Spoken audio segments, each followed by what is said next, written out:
Mel Kiper, draft expert. His new draft was released yesterday, available on ESPN Plus. We'll get to that in a moment. Mel, thanks for joining us. If I redrafted 1984, how do you think the quarterbacks would Marino or Elway? They'd be still vying for that number one spot. Who would you take? Well, that was 83, Dan. So, 83. Yeah, that was the 83 draft. I think when you look back on it, it would obviously be John Elway. I would still I thought he was one of the greatest quarterbacks of all time. Certainly after he won those 2 Super Bowls at the end, after losing the 3. To me, I think you look at John Elway with the physical talent and the gifts he had, and then to have all that pressure on him, knowing how great Marino was right away. And John Elway was not. I saw John Elway as a struggle mightily that first year, where Marino did not once he got that starting job. And so imagine living in today's era, what they would have been saying about John Elway, with Marino at the end of the first round being so good and phenomenal, and John Elway struggling. But then to do what he did, I think, was pretty amazing. So I would still put Elway and Marino and Kelly right in that. Probably I'd probably go Elway, Kelly, Marino, Kelly, because Kelly did get to all those Super Bowls and nearly won one. Really could have won one very easily, and if that would have happened, maybe would have won more. So I would say those 3 with Elway 1 because of winning 2 Super Bowls. That gives him the edge, Dan, over everybody else in that draft. If Marino was coming out now, I mean, there were rumors why he fell to the end of the first round, because he was NFL ready with just his arm, his whole style, his demeanor there. Why do you think he fell to the Dolphins at the end of the first round? Well, I think what happened there was I remember being at the Senior Bowl that year, being down in Mobile, and he was down there, Dan was. And you had other quarterbacks who, were really highly rated. Keep in mind, Todd Blackledge went in the top 10 that year after the success he had at Penn State. Tony Eason, Champagne Tony, went out of Illinois with Mike White, went in the middle of the first round ahead of Dan Marino, as did Ken O'Brien out of Cal Davis, went ahead of Marino. So what happened was, I think when people start getting down for whatever reason, didn't have the great final year and whatever, and there were some inconsistencies there. It's expectations, Dan. When you don't see what you think you're going to see, and other quarterbacks are out there wowing you, everybody kind of gets, I don't know if they say get down on a player, but they're kind of a little disappointed, or they feel like he's dropped a bit. Then rumors, as you remember, all the rumors that were going around that year, that all factors in, and then there you go. And then when teams start passing, I don't think that impacts anybody's grade on a player. You don't see a guy dropping and say, well, I'm going to pass on him and go with the guy I have lower. That doesn't happen.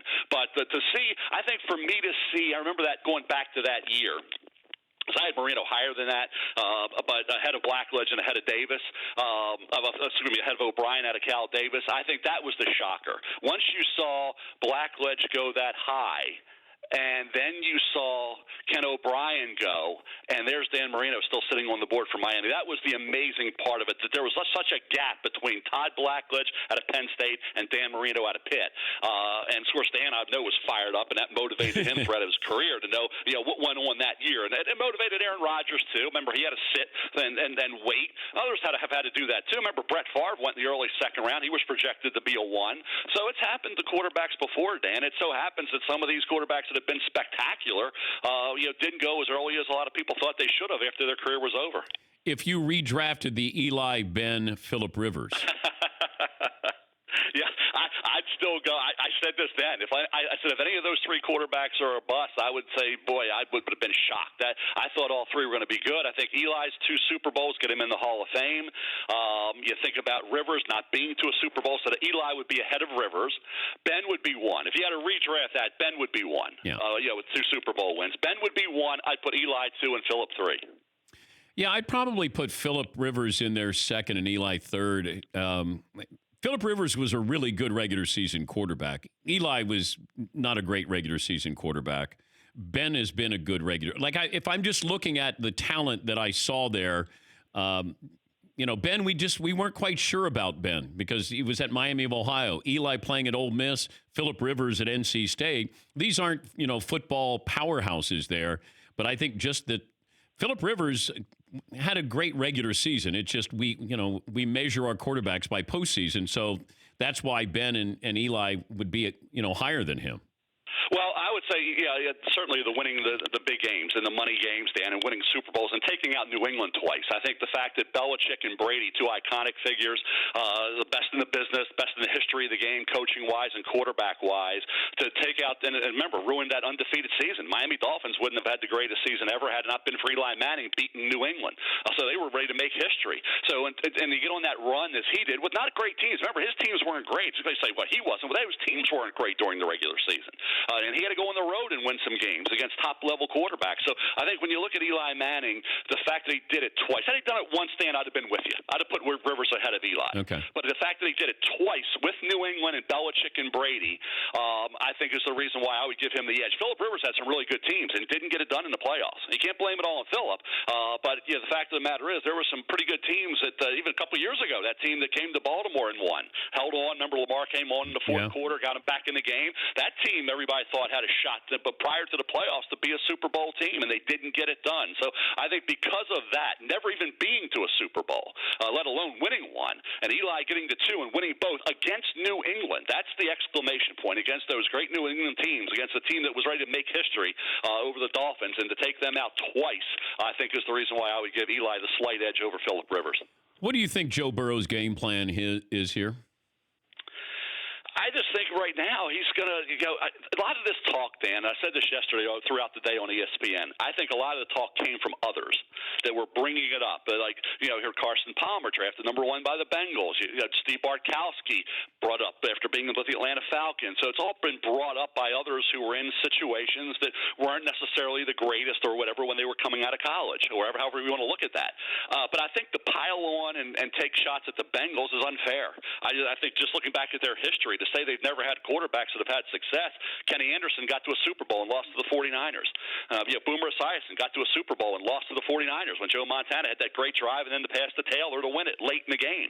When they thought they had a chance to beat the 49ers, it looked like they were going to beat the 49ers. You think about Carson Palmer. He got hurt in a playoff game when he was hit by Kimo van Olhoffen. So, and then you think about Andy Dalton. He had success. He was almost beat the Steelers. It wasn't his fault they lost that 18-16 game to the Steelers. Okay, so I think the quarterbacks that have been there have had success. So but Burrow is talking about leverage. He has leverage. What leverage does he have?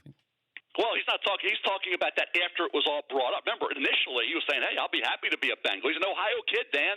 I mean, do you really want any negativity about a city you're going to and an organization you're going to cropping up now? If you're going in there, you want to be the toast of the town when you're selected. But why didn't he say that? Why doesn't he just say, "I can't wait to be a Bengal"? Well, he said that initially, and then I think everybody's putting thoughts in his mind, and those thoughts are coming from outside sources. What he needs to do is step up and say, "No, if I'm the Bengal, I'm happy." I think he needs to address that at some point, because unless you're planning on pulling a power play like John Elway did and like Eli Manning did, unless you're planning to go all the way, there's no in between here, Dan. I know if you're either going all the way, you're all in, that I want out, or you're either all Bengal. So you're either all Bengal or you're all out, and say, "I'm not playing there. I'm not going to." So you can't be in the middle ground, because you want to be, like I said, you want to be the toast of the town. You want those fans to celebrate you coming there, and you want them to start buying your jerseys. As soon as they know what number, buy that jersey. Okay, so again, I think he needs to address this now and get that over with, because he's going to be a Bengal the way it looks right now. And why come in with any negativity? Like I say, unless you're going to do what John Elway did. Remember, he had baseball. And keep in mind, too, Ernie, of course, he was ready to get that deal done. The owner traded him without Ernie's knowledge. Ernie, of course, he was ready to get that deal done with John Elway. And he'd have been a Baltimore Colt, not a Denver Bronco. So that trade was a steal for the Broncos, because Ernie didn't make that trade. So, again, that was a different circumstance, different era. Then you think about what happened with Eli. Well, you had three quarterbacks who were all pretty much interchangeable in that draft. Okay, Eli, Ben, and Philip were all pretty much interchangeable. So the Chargers were pretty happy to get Philip Rivers. They weren't like saying, "Oh, geez, we got a guy with a much lower grade." Right, at the same grade. This year, you have the what compounds, what complicates matters is Tua's injury. Tua has three lower extremity injuries. You don't know, durability-wise, how his career is going to go.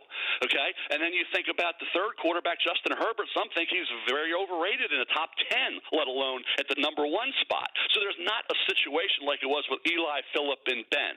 This is not that case.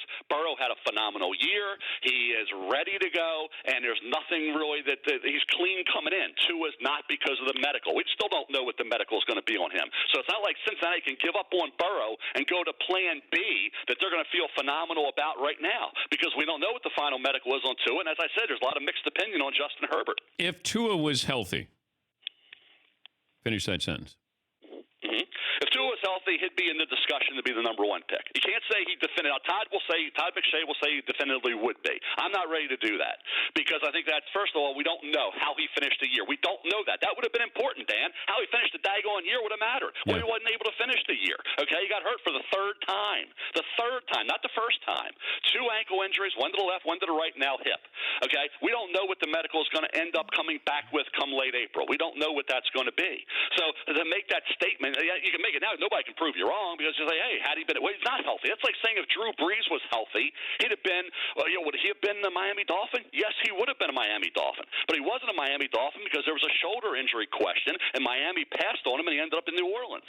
So had he not had a shoulder question, history would have been rewritten. Drew Brees would have never been a Saint. Nick Saban probably would have never coached at Alabama, because he would have had success at Miami with Drew Brees, and history would have been rewritten there, Dan. So I don't think you can answer that question except to say it's a fantasy league question that we'll never know, because things worked out not in a positive way. He didn't finish the year healthy, and now we don't know what he's going to be moving forward. Hopefully, if you're optimistic, as I try to be, and you think everything's going to be positive, he's going to be a guy, as I said all day yesterday, the teams I think will want to trade ahead of Miami to get.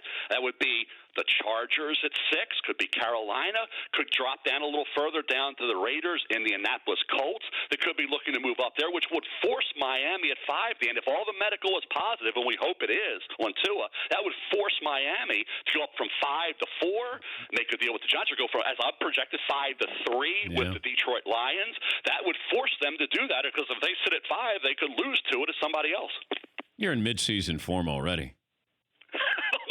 Dan. It's a process, pal. Hey, you know how it goes, Dan. Great to talk to you, Mel. Thanks for joining us. We appreciate your time as always. Always a pleasure, Dan. You're the best, pal. Thank you, buddy. Mel Kiper. Mel Hyper. I think we got to change his name to Mel Hyper, draft expert. His latest mock draft released yesterday, available on ESPN+. For more Dan Patrick Show, tune into Audience Channel 239 on DirecTV. Stream for free on BR Live, or download the Dan Patrick Show app.